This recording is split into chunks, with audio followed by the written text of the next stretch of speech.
že produktivní aspekty spotřeby. My se teda vlastně jakoby budeme tady zabývat nějakou spotřebou. Jinak řečeno, my se v podstatě budeme zabývat jakoby nějakými užitky, že jo? Protože lidi většinou spotřebovávají věci z toho důvodu, aby z nich vlastně měli nějaký užitek. Jo? To znamená, že vlastně produktivní aspekty spotřeby se budou týkat vlastně převážně užitku. O co jde? První věc, kterou si vlastně musíme říct, je, že vlastně člověk dokáže volit mezi současným a budoucím užitkem. Jak řečeno, prostě dokáže volit mezi těmi současnými a budoucími užitky. Jo? Co to znamená? Představte si tadyhle zmrzlinu. A dejme tomu, že vám v podstatě dám na výběr dvě možnosti.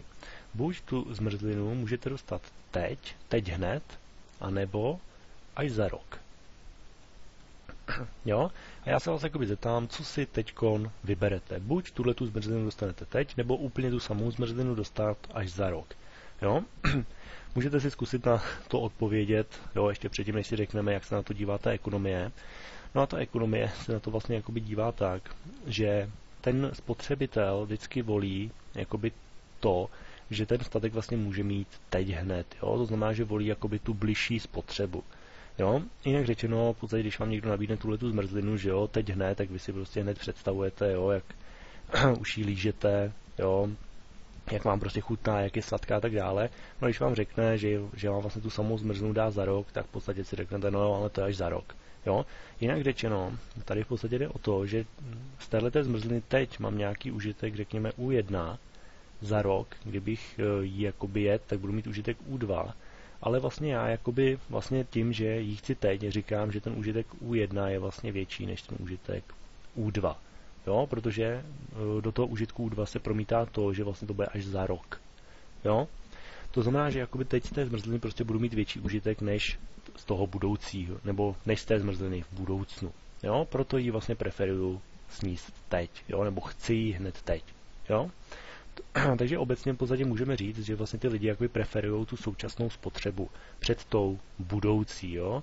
To znamená, když prostě mají možnost něco sníst teď hned, tak to sní teď, než až třeba v budoucnu. Jo? Protože teď to mají větší užitek, než je vlastně ten budoucí užitek. To znamená, že my v podstatě dokážeme, nebo respektive lidé dokáží volit mezi současnou a budoucí, nebo mezi současným a budoucím užitkem. To je první věc, kterou jsme si vlastně jako museli říct. Další věc je, že ty užitky vlastně jakoby z budoucna, ano, užitky z toho budoucna dokážeme vlastně jakoby prožívat, jo, prožíváme už v současnosti.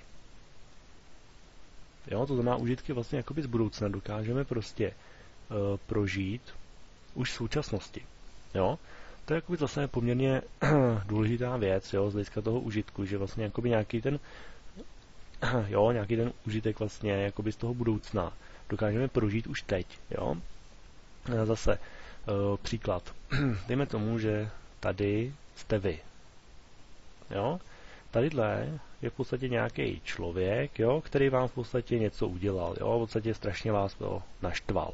Jo? Ať už to bylo cokoliv, prostě vás šíleně naštval. No a vy v podstatě, když vám tenhle člověk jako fakt hodně naštval, jo, tak vy v podstatě už to, že vás naštval, nebo respektive nějaký ten užitek dokážete vlastně prožívat už teď, nějaký ten budoucí. Co to znamená? To znamená, že ten člověk vás prostě naštval a vy teď sedíte sami doma, jo, prostě sedíte někde v křesle, jo, a teď si představujete, jak mu prostě v budoucnosti, jo, to vrátíte, to znamená, že mu třeba dáte pěstí. Jo? A vlastně už teď, jak sedíte v křesle, tak si představujete, jak v budoucnu mu prostě dáte pěstí, jo, ale už teď vám to jakoby zlepšuje náladu, že jo, v té současnosti. To znamená, vy vlastně ten užitek z toho budoucna dokážete prožívat už teď. Jo? Tak, to je v podstatě jakoby tahle věc. A ještě si musíme říct to, že vy, když v podstatě dokážete jakoby nějaký ten, řekněme, budoucí užitek převést do toho současna, jo, do té současné podoby, tak v podstatě jde o tom, že vy taky ty užitky dokážete porovnat, že když tady budu mít ještě jednoho člověka, který vás málo naštval, tak to vlastně jo, to znamená, že šel prostě jenom třeba kolem vás někde, jo, po ulici a prostě vrazil do vás náhodou, jo, a tak dále, tak vás to prostě trochu naštvalo, ale nic moc. Ale tohle vás naštval něčím fakt hodně, jo, tak si vemte, že vy když teď budete sedět prostě jakoby v tom pokoji, že jo, úplně sami v tom křesle, tak teď si říkáte, jo, až tady tomu dám pěstí, jo, tak prostě z toho budu mít, že jo, nějaký monstrózní užitek, jo, řekněme užitek U1. No a potom si vzpomenete tady na toho chlápka, jo, a říkáte si, no, tak teď když jakoby začnete přemýšlet nad tím, prostě, že byste mu to vrátili, že byste mu taky prostě dali pěstí, tak to jako užitek nemáte, že jo. To znamená, máte užitek pouze U2, jo, to znamená nějaký malý, jo, protože vás to tolik neuspokuje, že jo, protože ten člověk vás prostě naštval fakt jenom trošku, jo.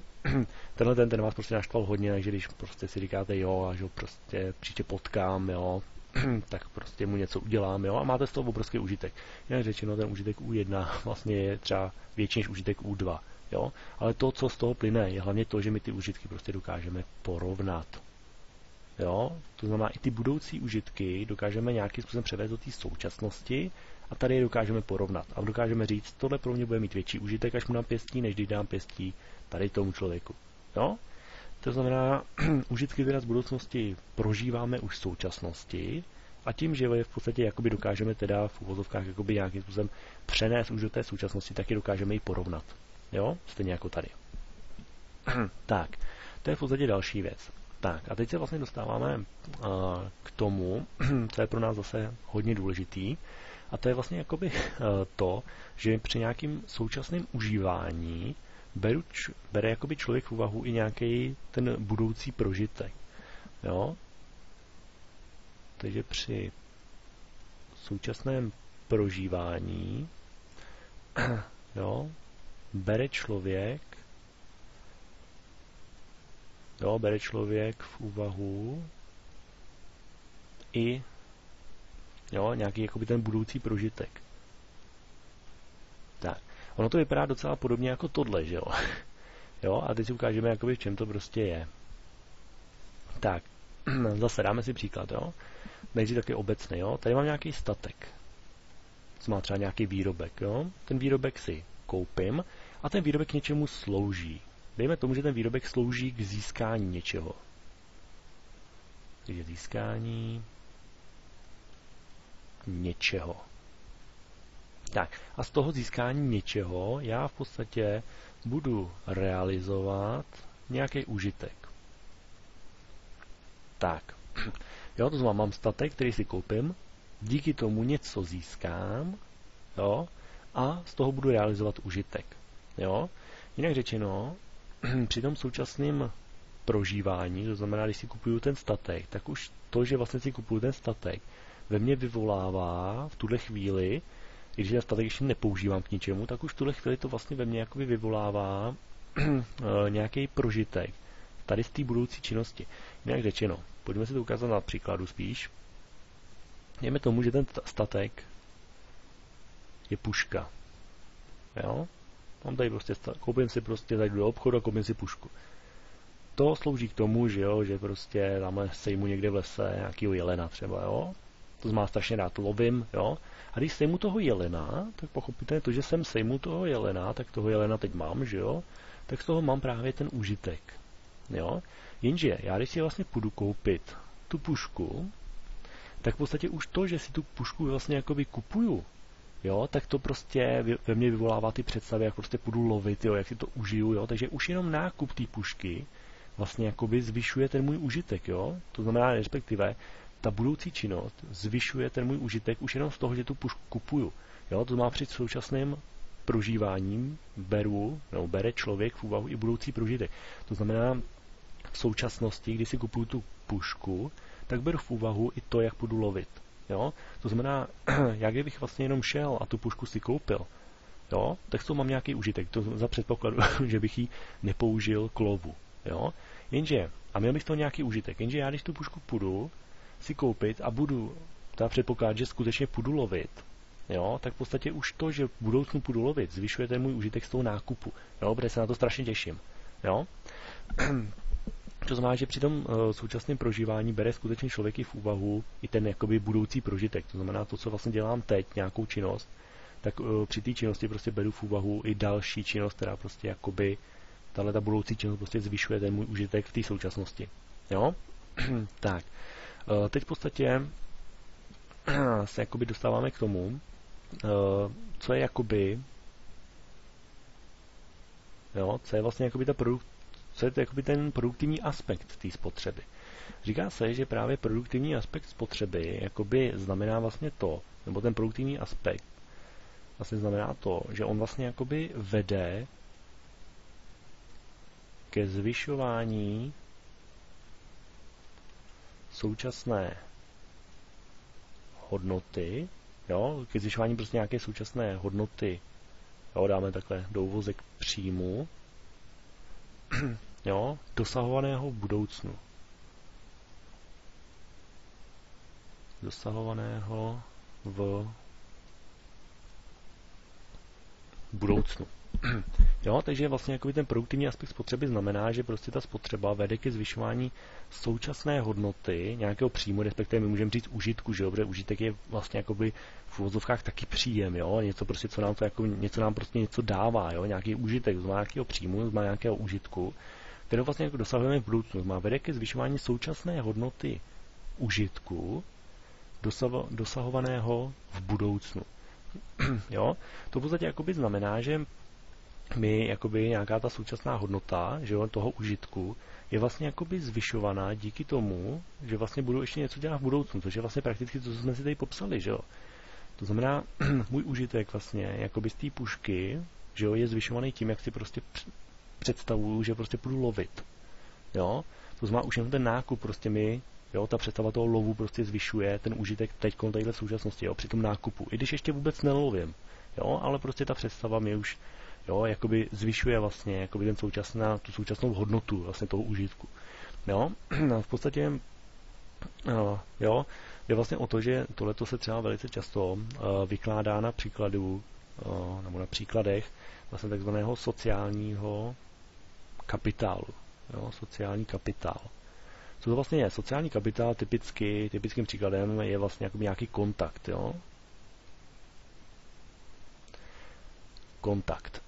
Jo? Dejme tomu, že jsem třeba finanční poradce. Jo? Získám kontakt na nějakého člověka, no tak mu zavolám, že jo? No a nabídnu mu třeba nějakou pojistku nebo něco. Jo? A dejme tomu, že ten člověk to přijme, no tak já z toho mám, že jo, nějaký užitek. Jo, mám z toho jinak řečeno, prostě z toho mám prachy, že jo, nějaký příjem, respektive z těch peněz mám užitek. Jo? Tak, teďko, no v podstatě, kdyby to takhle skončilo, tak by to znamenalo, že já z toho kontaktu měl užitek ve velikosti U1. Jo? To znamená, měl jsem ten kontakt, což je jakoby podstata toho sociálního kapitálu, jo? Nebo ten kontakt představuje ten sociální kapitál.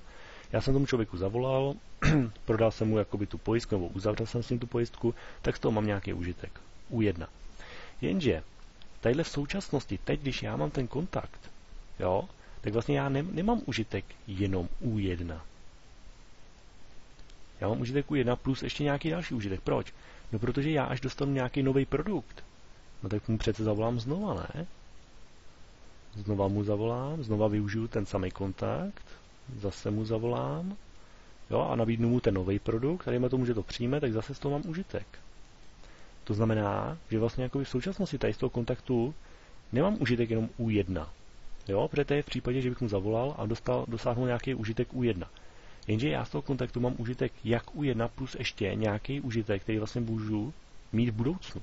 Jo, to znamená nějaký užitek, řekněme U2, jo, to označíme. Jo, takže v podstatě jde o to, že ta spotřeba, jakoby, ta užívání toho kontaktu, jo, vede ke zvýšení současné hodnoty příjmu, jo, ten současný užitek se prostě zvyšuje, dosahovaného v tom budoucnu. Jo, jinak řečeno, prostě ten současný užitek prostě musíme zvýšit o ten užitek, který ještě máme v budoucnu. Jo, to znamená ten současný užitek, jo, to U1, ještě zvýším o to, co vlastně dosáhnu v budoucnu. Jo, protože tady je právě o to, že vlastně ta spotřeba má produktivní charakter. To znamená, já když jakoby ten kontakt použiju, tak to neznamená, že jakoby jo, že jakoby ten užitek z toho kontaktu, jo, jakoby je konečný. Ne, protože já ho můžu použít znovu, že jo, zase v budoucnu. Jo, takže vlastně ta spotřeba má jakoby produktivní charakter. To znamená, já ho použiju jednou, dvakrát, třikrát a tak dále, jo. To znamená, ten užitek vlastně v současnosti z toho kontaktu je mnohem vyšší, než kdybych ten kontakt používal jenom jednou, jo? Protože se předpokládá v realitě, že ho použiju víckrát, jo? To znamená, budu mít větší užitek pochopit z toho kontaktu. Jo? Takže to v podstatě byla teda problematika té produktivní, nebo toho produktivního aspektu spotřeby. To znamená, jednak jsme si řekli, že volíme mezi současnými a budoucími užitky, že to člověk prostě dokáže, jo, prostě porovnávat ty užitky, a člověk teda preferuje tu současnou spotřebu před tou budoucí. Pak jsme si řekli, že užitky z budoucna vlastně prožíváme už teď, jo, že vlastně jakoby ten užitek, který budu mít v budoucnu, si dokážu z něj mít prostě i nějaký užitek už teď, jo, dokážu jakoby z toho budoucna přenést do té současnosti. No a když ty užitky dokážu přenést do současnosti, jak je dokážu porovnat mezi sebou. No a potom, že při současnosti, jo, při tom současném prožitku bere člověk v úvahu i budoucí prožitek, jo, to byl vlastně příklad s tou puškou, kde prostě, když tu pušku jdu jenom koupit, tak už toho mám šíleně velký užitek, šíleně velkou radost, jo, protože si už představuji, jak v budoucnu budu něco s tou puškou dělat, jo, znamená lovit. Jo, takže vlastně už to lovení mi vlastně zvyšuje ten užitek v té současnosti. Jo, to znamená, při současném prožitku bere vlastně člověk v úvahu i budoucí prožitek. No a potom jsme si jakoby tadyhle řekli to, co je prostě úplnou tou podstatou toho produktivního aspektu spotřeby, že vlastně produktivní aspekt spotřeby znamená, že ta spotřeba vede ke zvýšení současné hodnoty příjmu dosahovaného v budoucnu. Jo, to jsem si právě vysvětlil na tom kontaktu, jo, že ten kontakt prostě má v současnosti nějaký užitek U1, ale protože ho můžu používat i v budoucnu, tak mi to ten současný užitek z toho kontaktu mnohonásobně zvyšuje. Jo, a to je vlastně tohleto. Jo, takže vlastně to byla produktivní aspekt. To byl produktivní aspekt spotřeby.